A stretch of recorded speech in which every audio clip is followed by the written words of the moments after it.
Rambu Pakki and her cousin Rambu Tokung are specialists in a technique known as supplementary warp weaving, used for making elaborately patterned women's skirts. This technique is more highly developed on the island of Sumba, where the cousins live, than anywhere else in Indonesia. Here, people call it pahudu.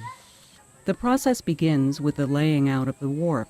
In addition to the basic structural warp yarns, which are blue-black in this case, the weavers also add white supplementary warp yarns. Pahudu means to stick in between. So, working on a patterning frame, Rambu Pakki inserts wooden sticks between yarns of white supplementary warp to create a raised pattern. Meanwhile, Rambu Tokung works on a different cloth, which has been transferred to the loom.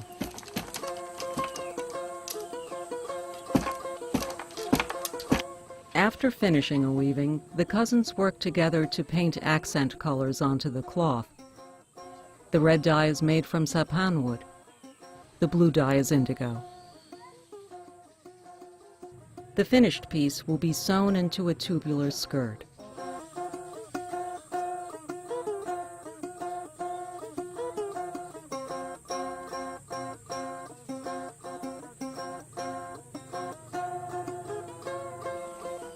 The cousins share a house in the village of Pau, set in a valley in the arid coastal region of eastern Sumba. Elaborate tombs of the nobility occupy the center of the village. Rambu Pakki's father, who died in 1995, was the younger brother of the Raja of Pau. Rambu Tokung's mother was his sister.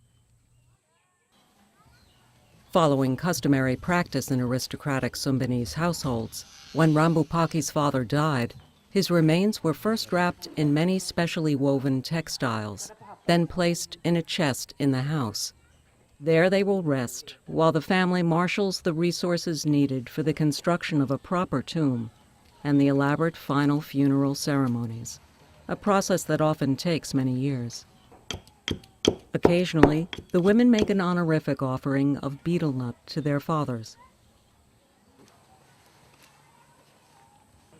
Next to the remains of Rambu Pakki's father lie those of his brother-in-law, Rambu Tokung's father. The two beloved fathers occupy the most prominent room in the house.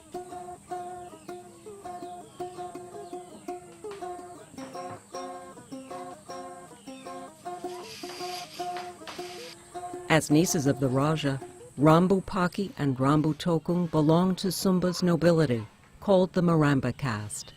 Neither has ever married, and their household is rather unusual in that there are no men in residence. This leaves the talented cousins relatively free to concentrate on their textile work. The patterns for their weaving are maintained from generation to generation through specific pattern guides called pahudu, made of string and the wooden ribs of palm fronds. Rambu Pakki and Rambu Tokung own over 50 uniquely patterned pahudu, carefully stored in the rafters in their home. When inserting the pattern sticks into a warp, Rambu Pakki places the pahudu in front of her work and consults it regularly to govern where to thread her sticks. Bisa juga, tapi dulu sebenarnya dari Maramba yang lebih banyak pahikong dan juga pahudu yang lebih bagus. Makanya kalau orang dari luar datang, mereka langsung tutup, tidak boleh gambarnya Maramba diikut oleh orang-orang di luar. Gitu. Sudah lama betul. Iya, turun-temurun kita dari nenek ke cucu begitu. The cousins share the large house and usually work on their back porch. The smaller houses across the alley reflect an old practice in Sumba of clustering houses of commoners and slaves behind the houses of nobility. While the era of slavery has passed in Sumba, caste and status relationships continue in importance. Maramba people still refer to residents of the smaller houses as children of the house, implying long-standing relationships with a noble household. In these smaller households, women also weave, but do not have access to the full range of patterns that Rambu Pakki and Rambu Tokung maintain in their guarded collection of pahudu. Dan kita juga tidak suka lihat mereka hanya di dapur terus, dan mereka juga harus belajar. Dan di samping itu mereka kerja kita punya, kami punya, dan juga kita kasih dorang untuk mereka juga punya.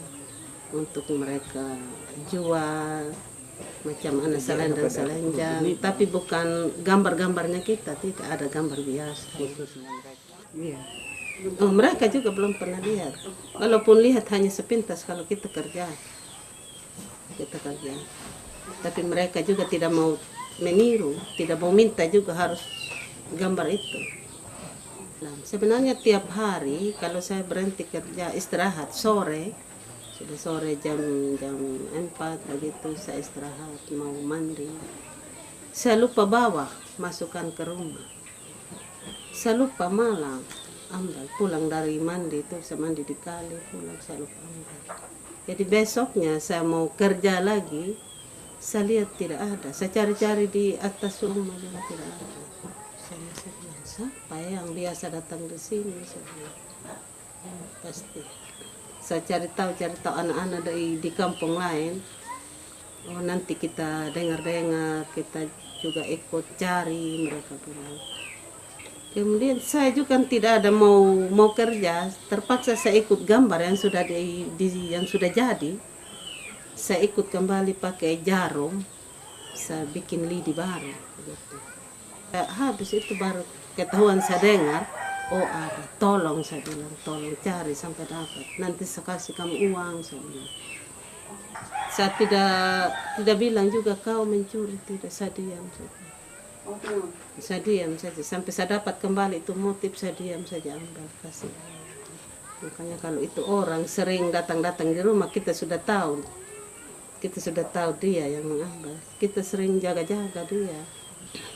Ada orang lain yang ambil. Iya, orang di kampung lain, di kampung di atas. Dia tidak berani lagi tanya, oh itu pahudu hilang mana. Kan tidak sembarang orang yang punya yang begitu. Dia juga diam, kita juga diam sama-sama diam. Tidak sempat tiru juga. Tidak sempat tiru.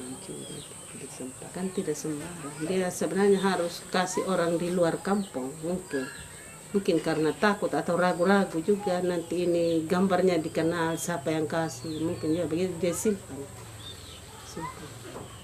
Itu satu pelajaran juga untuk kami supaya kita juga jangan sembarang itu apa kita habis ini kita kumpul kembali masuk. Sudah tua tidak bisa menari tapi yang sudah berat jangan sampai begini lah.